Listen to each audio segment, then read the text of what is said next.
ልደትና ክብር ብለው ጠሩኝ። ያኔ እብድ እያለሁ ጤነኛ ከመሆኔ በፊት ማለት ነው። ከዛ ጠየቅኳቸው ምንድነው ብዬ ስላቸው እድሜ ተጨምሮልኝ ነው አሉኝ። እኔ ግን ጥያቄ ፈጠረብኝ። ከተሰጠ እድሜ ላይ ይቀነሳል እንጂ ይጨመራል እንዴ?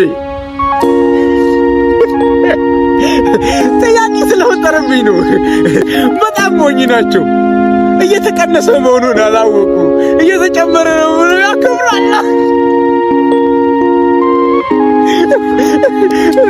እኔ እኮ ልደት ማክበር ደስ ይለኛል፣ ግን አልወድም።